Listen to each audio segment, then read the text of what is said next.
যুক্তরাষ্ট্রের সঙ্গে শুল্ক আলোচনার অংশ হিসেবে বাংলাদেশ সরকারের 25টি উড়োজাহাজ কেনার পরিকল্পনা সঠিক সিদ্ধান্ত বলে মত এভিয়েশন বিশেষজ্ঞদের। তবে সেক্ষেত্রে বিশাল বহর পরিচালনায় বিমান বাংলাদেশ এয়ারলাইন্সকে আরও দক্ষ হতে হবে বলে উল্লেখ করেন তারা।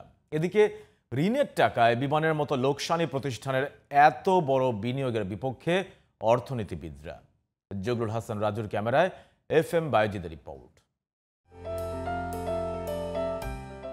সম্প্রতি যুক্তরাষ্ট্রের সঙ্গে শুল্ক আলোচনার অংশ হিসেবে বোয়িং থেকে 25টি উড়োজাহাজ কেনার সিদ্ধান্তের কথা জানান বাণিজ্য সচিব মাহবুবুর রহমান। 15টি উড়োজাহাজ কিনতে দীর্ঘদিন ধরে যুক্তরাষ্ট্রের বোয়িং ও ইউরোপীয় এয়ারবাস কোম্পানির সাথে আলোচনা করে আসছিল বিমান বাংলাদেশ এয়ারলাইন্স, কিন্তু সরকার 25টি বোয়িং কেনার সিদ্ধান্ত জানিয়ে বিমানের কাজকে সহজ করে দিয়েছে।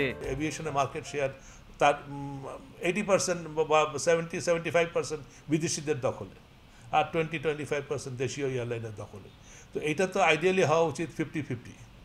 সেটা তো হচ্ছে না। কেন হচ্ছে না? বিকজ আমাদের সেই ক্যাপাসিটি নেই, আমাদের এয়ারক্রাফট নাই, আমাদের এয়ারক্রাফট দরকার। তো কাজে আমরা যে এয়ারক্রাফটের অর্ডার দেওয়ার কথা হয়েছে, আমি মনে করি এটা একটা ওয়েলকাম ডিসিশন। বর্তমানে বাংলাদেশের বিমানের চাহিদার প্রায় 70-75%ই বিদেশিদের দখলে। দক্ষ হয়ে মার্কেট তৈরি করতে পারলে এখানে বড় ধরনের ব্যবসার সুযোগ রয়েছে বলে জানান এভিয়েশন বিশেষজ্ঞ কাজী ওয়াহিদুল আলম। এখানে তো এয়ারলাইন প্রফেশনালস নাই, তো সবই তো এই আইদার সিভিল ব্যুরোক্রেসি নাই মিলিটারি ব্যুরোক্রেসি, এই দিয়েই চলছে আর কি।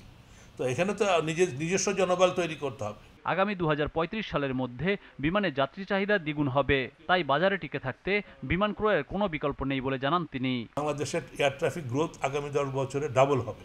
তো এটা তো আমাদের সুযোগ সৃষ্টি করবে, বড় ধরনের সুযোগ। আমরা এই সুযোগটাকে যদি আমরা কাজে না লাগাতে পারি, আমরা যদি দেশীয় এয়ারলাইনগুলোকে সেইভাবে না করতে পারি, স্ট্রেনথেন না করতে পারি, তাহলে বিদেশিরা আমাদের এই ভাগ খেয়ে যাবে।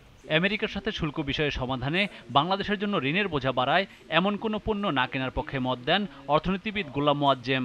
এগুলো তো ঋণ করেই হয়তো আমাদের কিনতে হবে, সেই ঋণ করবার মতো আর্থিক দায় বা নেয়ার মতো আমাদের অবস্থা নেই। সুতরাং আমরা মনে করি যে সরকারের এই বোয়িং কেনার জায়গা থেকে সরে আসা দরকার, বরঞ্চ অন্যান্য যে সমস্ত নিত্য প্রয়োজনীয় যে সমস্ত খাদ্যদ্রব্য, কাঁচামাল, মধ্যবর্তী পণ্য অথবা ইলেকট্রনিক্স বা মেশিনারিজ, সেই জায়গাগুলোতে সরকার কিছুটা বেশি ব্যয় হলেও হয়তো কিনে ক্রয় বাড়িয়ে দিয়ে হয়তো সরকার চেষ্টা করবেন যাতে বাণিজ্য ঘাটতি কমে আসে এবং তার ফলে যাতে আমাদের শুল্কের হারটি কমে আসে। 25টি বোয়িং বিমান কিনতে খরচ হবে প্রায় 31,000 কোটি টাকা। এর ব্যবস্থাপনায় দক্ষ জনবল তৈরি, প্রযুক্তিগত সহায়তা ও দীর্ঘমেয়াদী ফ্লাইট প্ল্যান দরকার। এছাড়াও পাইলট ও তাদের প্রশিক্ষণ দিতে হবে, যা বেশ ব্যয়বহুল। তাই সিদ্ধান্ত নিতে আরও আলোচনার প্রয়োজন ছিল বলে মত অর্থনীতিবিদদের। FM Bayezid, GTV news, Dhaka.